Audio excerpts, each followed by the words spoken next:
Hello welcome to my channel Mota Gyan classes. आज मैं आपके साथ हूँ फिर ट्रांसलेशन की एक शानदार और जानदार क्लास लेके। और बच्चों ध्यान रखना, ये जो क्लास है ना ट्रांसलेशन की नॉर्मल क्लास नहीं है। आज मैं पहली बार आपको यूट्यूब पर, और मैं नहीं, शायद ही यूट्यूब पे या किसी और चैनल पे या किसी बुक में आपने पहली बार देखा होगा कि हम एक सेंटेंस को 5 तरीके से बनाएंगे। कितने बनाएंगे? 5 तरीके से। तो I have a 5 type two translate in English, यानी 5 तरीके से आज हम एक सेंटेंस को ट्रांसलेट करने वाले हैं। यार ये कैसे होगा? 5 तरीके, यही हम एक-एक करके यहाँ पे जानेंगे।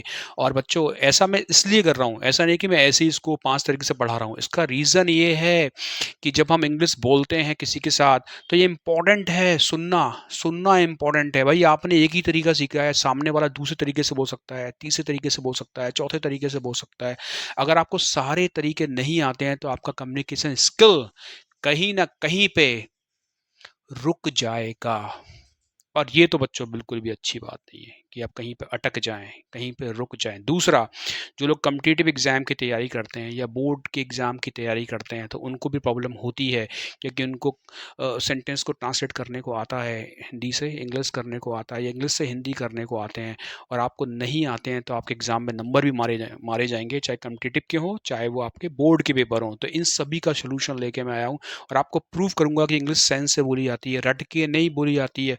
वर्ड टू वर्ड ट्रांसलेशन बिल्कुल भी नहीं होता है। आप अपनी अकल से, समझदारी से ही एक क्वालिटी ट्रांसलेशन कर सकते हैं। तो करते हैं आज की क्लास स्टार्ट।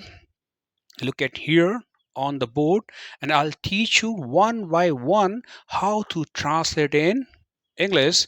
तो बच्चों देखते हैं जो आज के जो सेंटेंस है उसकी खासियत क्या है, पहले हम ये पता करते हैं। राइट, ठीक है। इन सभी चीजों के अंदर एक दिक्कत है। वो दिक्कत क्या है? इधर देखिए, फिसलते फिसलते, डूबते डूबते, टकराते टकराते, मरते मरते, गिरते गिरते, लड़ते लड़ते, लुढ़कते लुढ़कते, यानी रिपीटिशन हो रहा है वर्ड का। तो वहीं बच्चे अटक जाते हैं, यार इसका ट्रांसलेशन कैसे होगा? ये तो हमने पढ़ा ही नहीं है स्कूल के अंदर। तो ये चीज़ें भी आपको बताने वाला हूँ। तो पहले तो मैंने आपको ये बता दिया कि किस तरह के सेंटेंस है जहाँ पे रिपीटिशन हो रहा है। तो 2-3 सेंटेंस यहाँ पे देखते हैं, फिर ट्रांसलेट उनको करते हैं। मैं नदी में फिसलते फिसलते बचा, यानी कैसे? फिसलते फिसलते बचा। वह नदी में डूबते डूबते बची, आज मैं टकराते टकराते बची। आज मैं मरते मरते बचा, मैं ट्रेन से गिरते गिरते बचा। देखिए रिपीट हो रहा है ना, गिरते गिरते बचा, मरते मरते बचा, आज मैं लड़ते लड़ते बचा, बच्चा लुढ़कते लुढ़कते बचा। और ये सेंटेंस आपने कभी ना कभी तो बोले ही होंगे, और बोले ही होंगे यार। माना जाए कोई लड़की नदी किनारे है, वो नदी में गिर गई, लेकिन क्या हुआ? लोगों ने उसे बचा लिया यार। तो बोलेंगे ना, लड़की यार मरते मरते बची। ऐसे लोग बोलते हैं ना।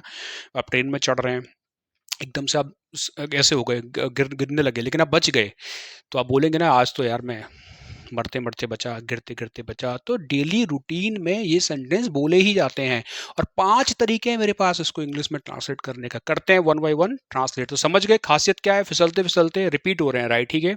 अब एक और बात, ऐसा नहीं है कि खाली यही सीखना है कि फिसलते फिसलते, हमें ये भी सीखना है कि सेंस क्या है। सेंस है कि वो नदी में गिरा या फिसला, लेकिन अंत में बच गया। क्या हो गया? सेफ हो गया। और वो भी मतलब 90% तो वो गिरने ही वाला था नदी के अंदर, लेकिन उसने अपने आप को बचा लिया। 10% वो सेव हो गया। तो यानी हमको फिसलने से ज़्यादा उस व्यक्ति के बचने पे ज़्यादा जोर देना है, क्योंकि इंपॉर्टेंट क्या है? फिसलना नहीं है, इंपॉर्टेंट है बचना, कि वो कैसे बच गया। तो हम बचने पे ज़्यादा फोकस करेंगे। राइट, ठीक है। तो अब करते हैं ट्रांसलेट। सबसे पहले मैं आपको पैटर्न देता हूँ जो हमेशा ही करता हूँ। पहले पता कर लेते हैं कि सेंटेंस कौन सा है। देखो, नदी में फिसलते फिसलते बच गया, तो साफ बात है कि उसने वो काम कर दिया है, वो बच गया है। तो सिंपल सी बात है, पास्ट टेंस है। कैसा है? Past tense. तो पहली बात तो हमें पता चल गई, सेंटेंस कैसा है? पास्ट। यानी हम सारा सारा जितना भी ट्रांसलेशन करेंगे वो पास से ही करेंगे। वो मालूम कहाँ चलता है? जब सेंटेंस के आखिरी से मालूम चलता है, या फिसलते फिसलते बच गया है भाई, वो मरा नहीं। राइट, ठीक है। काम चल नहीं रहा है, काम हो गए, वो बच गया है।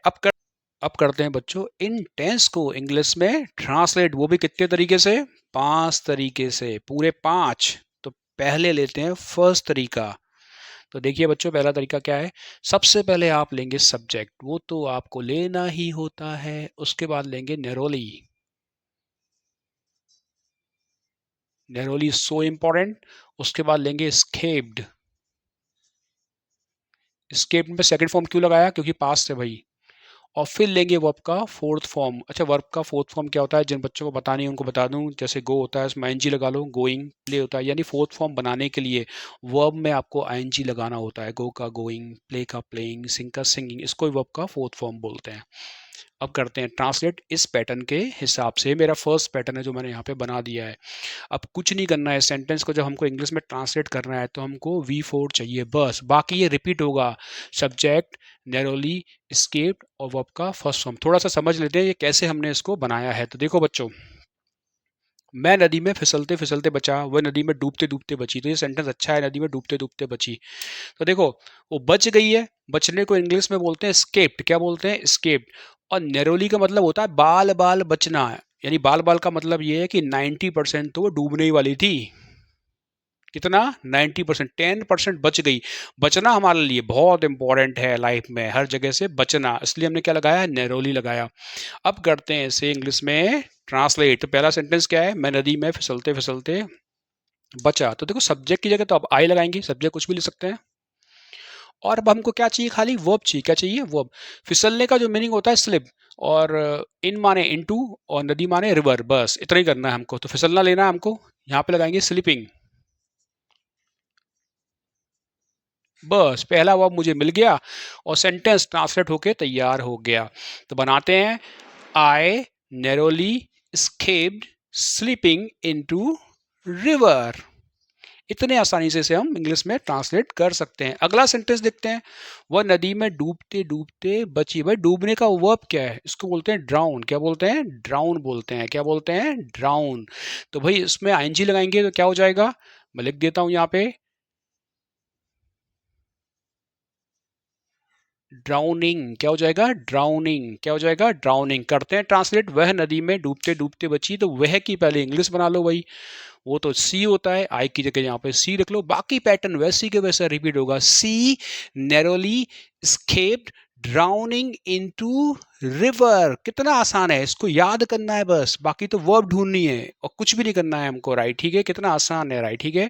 अगला लेते हैं, आज मैं टकराते टकराते बची। लड़की है, आज मैं टकराते टकराते बची। बस आपको टकराने का वर्ब पता होता है, वो होता है कोलाइड। क्या होता है? कोलाइड ले सकते हैं, बम्प ले सकते हैं, वो आपकी मर्जी है। हम यहाँ पे कोलाइड लेते हैं भाई। तो कोलाइड का यहाँ पे हिट भी ले सकते हैं, आपका जो मन है वो वर्ब आप ले सकते हैं। बस यहाँ पे कोलाइडिंग कर लो। क्या हो जाएगा? कोलाइडिंग। क्या लिया हमने? कोलाइडिंग। और चूंकि वो लड़की है तो यहाँ पे सी आएगा। आज मैं टकराते टकराते बची, यहाँ लड़की है तो यहाँ पे सी रखी है। सी नैरोली escaped colliding। क्या हो जाएगा? सी नैरोली escaped colliding। कितना आसान है, इज इजी। अगला सेंटेंस है, आज मैं मरते मरते बचा। अब लिखने की जरूरत नहीं है, इसको ओरली बनाते हैं। मैक इंग्लिश आया होता है। आज मैं मरते मरते बचा। I narrowly escaped dying। कितने आसानी से, आई नैरोली escaped dying। मैं ट्रेन से गिरते गिरते बचा। भाई गिरने की इंग्लिश फॉल। क्या होती है? फॉल होती है। I narrowly escaped falling from train। मैं आज लड़ते लड़ते बचा। I narrowly escaped fighting। अगला वाला आपके लिए, बच्चा लुढ़कते लुढ़कते बचा। इसको आप इसी तरीके से इंग्लिश में ट्रांसलेट करेंगे। अब इस सेंटेंस को हम दो तरीके से एक साथ बनाएंगे। पहला तरीका हो गया, अब दूसरा और तीसरा तरीका। और बस आपको क्या करना है? खाली पैटर्न सीखना है। और ऐसा क्यों कर रहे हैं? क्योंकि आपको सारे वर्ब तो यहाँ पे मिल ही गए हैं, तो अब इतना डिफिकल्ट नहीं होने वाला है। लेते हैं सेकंड पैटर्न क्या है। तो भाई उसके लिए सबसे पहले आप क्या लेंगे? सब्जेक्ट लेंगे, जैसे हम लेते ही आ रहे हैं। उसके बाद लेंगे सर्वाइव्ड। हाँ, मैंने कैपिटल लेटर लिख दिया ताकि आपको अच्छी तरह समझ में आ जाए। क्या लेंगे? सर्वाइव लेंगे। और यहाँ पे लेंगे वाइल। क्या लेंगे? वाइल लेंगे। और यहाँ पे लेंगे आप वी का फोर्थ फॉर्म। तो एक तरीका ये है, एक तरीका और ले लीजिए। वो तरीका यह है कि आप यहाँ पे अब एक तरीका और ले लीजिए। वो क्या है? सबसे पहले आप सब्जेक्ट रखिए, उसके बाद वॉज या फिर वर्ब अकॉर्डिंग टू सब्जेक्ट। उसके बाद आप लेंगे यहाँ पे सेव्ड। क्या लेंगे? सेव के बच गया ना। और फिर लेंगे फ्रॉम, और फिर लेंगे वी का फोर्थ फॉर्म। इस तरह से भी बना सकते हैं। ये दूसरा तरीका और तीसरा तरीका। इन सभी सेंटेंस को दोनों तरीके से बनाने की कोशिश करते हैं। एक बार मेरे साथ बोल लीजिए, subject survived while V4, subject was या वर सर्वाइव्ड फ्रॉम V4। अब किसके साथ वॉज आता है, किसके साथ वर आता है, उसके लिए आपको बेसिक नॉलेज तो होनी ही चाहिए। अब बनाते हैं इसको।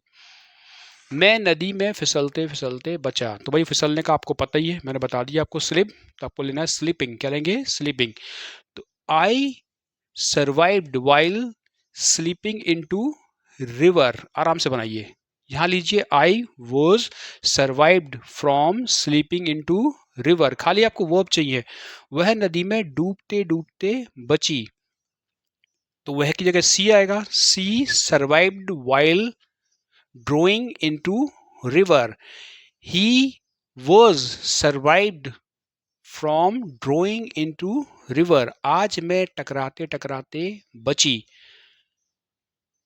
I survived while colliding today. She was survived from colliding today. आराम से बना लीजिए।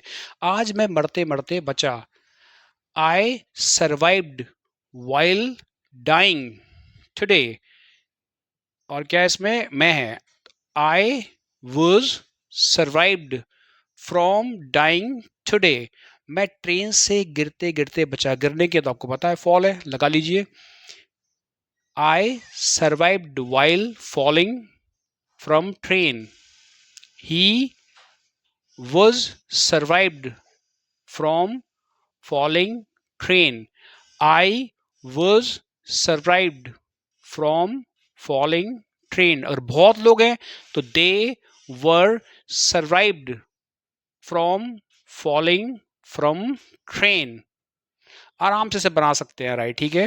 इसके बाद ये दोनों सेंटेंस आप कीजिए इंग्लिश में ट्रांसलेट करने का। अब लेते हैं इसका चौथा और पांचवा तरीका। वो क्या है भाई, जिससे हम इनको ट्रांसलेट इंग्लिश में आराम से कर सकते हैं।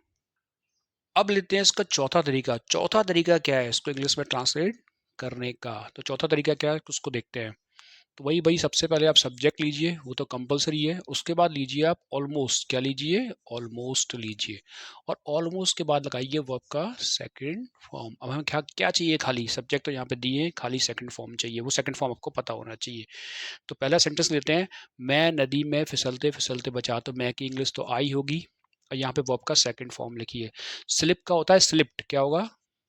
सेकंड फॉर्म में बता रहा हूँ, हो सकता है कईयों को पता नहीं हो, इसलिए बता रहा हूँ आपको, राइट? ठीक है, स्लिप्ड हो जाएगा। I almost slipped into river. अब लेते हैं सेकंड सेंटेंस, उसको हम इंग्लिश में कैसे ट्रांसलेट करेंगे। तो सेंटेंस क्या है? वह नदी में डूबते डूबते बची। तो वो लड़की है, तो यहाँ पे तो क्या आएगा? सी आएगा। ये तो कोई प्रॉब्लम ही नहीं है। सी ऑलमोस्ट, सी ऑलमोस्ट। अब आपको चाहिए सेकंड फॉर्म। डूबने को इंग्लिश से बोलते हैं ड्राउन। क्या बोलते हैं? ड्राउन। इसका सेकंड फॉर्म होता है ड्राउंड। क्या होता है? ड्राउंड होता है। क्या होता है? ड्राउंड। तो लिख लीजिए यहाँ पे, बस ड्राउंड। लिख इसलिए रहा हूँ जिनको नहीं पता उनको स्पेलिंग भी याद हो जाएगी। सी ऑलमोस्ट ड्राउंड इनटू रिवर। सी ऑलमोस्ट ड्राउंड इनटू रिवर। आज मैं टकराते टकराते बचा। क्या होगा? आज मैं टकराते टकराते बचा। भाई मैं की इंग्लिश तो आई होगी, ठीक है। I almost collided. I almost collided. अब कुछ नहीं करना है आपको, बस सेंटेंस को देखो और इसको इंग्लिश में ट्रांसलेट करते जाओ। I almost collided. आज मैं मरते मरते बचा। I almost died. मैं ट्रेन से गिरते गिरते बचा। I almost fell from train. दो सेंटेंस आपके लिए, इसको इंग्लिश में आप ट्रांसलेट करेंगे। अब लेते हैं आखिरी तरीका, पांचवा। और ये क्या होने वाला है, यही खास बात है आज। कुछ अलग सेंटेंस के साथ भी, क्योंकि इन सेंटेंस से वो नहीं बन पाएगा। बनाते हैं इसे, करते हैं इंग्लिश में ट्रांसलेट। अब लेते हैं इस तरह के सेंटेंस का सबसे आखिरी तरीका। आखिरी क्यों? क्योंकि बच्चों ये थोड़ा सा अलग है, तभी से लास्ट में पढ़ाया गया है। तो देखिए इधर, युद्ध होते होते बचा, लड़ाई होते होते बची, दो देशों के बीच में युद्ध होते होते बचा। तो यहाँ पे भी रिपीटिशन आ रहा है, होते होते होते होते और होते होते। इस तरह के सेंटेंस में क्या खासियत है भाई? इसमें दिक्कत है कि सब, इधर दोनों को देखिए, इन दोनों में सब्जेक्ट क्या नहीं है? सब्जेक्ट नहीं है। तो इसको इंग्लिश में कैसे ट्रांसलेट करेंगे, यही प्रॉब्लम है। और मैंने इसे कई लोगों को गलत ट्रांसलेट करते हुए अपनी आंखों से देखा है, राइट? ठीक है। तो जहाँ पे सब्जेक्ट नहीं होते हैं तो हम उसे इट से बनाते हैं। किससे बनाते हैं? इट ले लेते हैं, इट को सब्जेक्ट मान लेते हैं और अपना काम चला लेते हैं। तो सबसे पहले इसका पैटर्न बनाते हैं, फिर तो बना ही लेंगे सेंटेंस। इसका पैटर्न है भाई, आप सबसे पहले इट लीजिए, फिर लीजिए वॉज, फिर लीजिए सेव्ड, क्योंकि बच गया होते होते तो सेप तो लेना ही पड़ेगा। फिर लीजिए फ्रॉम, फिर लेंगे द ब्रिंक, यहाँ पे मैं ब्रिंक ले रहा हूँ, राइट ही क्या ले रहा हूँ, ब्रिंक। फिर लेंगे आपका अव, इस तरीके से ये सेंटेंस बन के तैयार होगा। उसके बाद में आपका जो भी आए उसे यहाँ पे भरते चले जाओ, जो भी लगेगा सेंटेंस, राइट, ठीक है। तो यहाँ पे आईएनजी नहीं आएगा, क्यों? हर जगह अब कई बच्चे होते हैं बहुत जिज्ञासु किस्म के होते हैं, वो बोलेंगे सर आपने तो बताया था फ्रॉम के बाद आईएनजी लगाओ, भाई इसमें तो आईएनजी आ ही नहीं रहा है। ये इसलिए नहीं आ रहा है कि फॉर्म के बाद जो आपका जो वर्ड आ रहा है वो है ब्रिंक। ब्रिंक एक नाउन है, नाउन के साथ कभी भी आईएनजी नहीं आता है। वो हमेशा किसके साथ आएगा, वो आएगा आपका। अब यहाँ पे एक क्वेश्चन है, जो बच्चे थोड़े से होते हैं खुरापती टाइप के, वो हमेशा सोचते रहते हैं यार, वैसे खुरापती नहीं, इंटेलिजेंट बच्चे बोलूँगा, वो सोचते हैं यार अभी तो थोड़ी देर पहले उन्होंने बताया था कि फ्रॉम के बाद अब वर्ब में आईएनजी लगाइए, पर यहाँ पे तो इन्होंने लगाया ही नहीं है, ऐसा कैसे हो गया? तो मैं आपको एक्सप्लेन कर देता हूँ अच्छे तरीके से। अगर फ्रॉम के बाद आपका वर्ब आएगा तो उसमें हम आईएनजी लगाएंगे। अब ये जो ब्रिंक है ये वर्ब नहीं है, ये नाउन है, तो उसमें आईएनजी हमको नहीं लगाना होगा। अब करते हैं इसको इंग्लिश में ट्रांसलेट। युद्ध होते होते बचा, क्या बचा? बस यहाँ पे वॉर फिट करना है। It was saved from the brink of war, क्या हो जाएगा? It was saved from the brink of war, लड़ाई होते होते बची। It was saved from the brink of fight, दो देशों के बीच में युद्ध होते होते बचा। तो बस इतने का आपको ट्रांसलेट करना आपको आना चाहिए। तो दो देशों के बीच में युद्ध होते होते बचा, बिटवीन टू कंट्रीज की इंग्लिश होगी, बनाते हैं करते हैं translate. It was saved from the brink of war between two country. इतना ही इजी है। तो देखा बच्चों, मैंने आपको सारे तरीके बताए, जितने भी तरीके हो सकते हैं ये डबल डबल रिपीटेशन वाले सेंटेंस को इंग्लिश में ट्रांसलेट करने के। तो प्लीज़ अगर आपको ये क्लास पसंद आ रही है और आप एंजॉय कर रहे हैं इस क्लास को, तो please subscribe my channel Mota Gyan classes, और वीडियो को अपने दोस्तों के साथ शेयर कीजिए, लाइक कीजिए और कमेंट कीजिए। मिलते हैं अगले वीडियो में। Have a nice time to everybody, have a nice day to everybody, whatever you are doing, enjoy your day. Bye bye.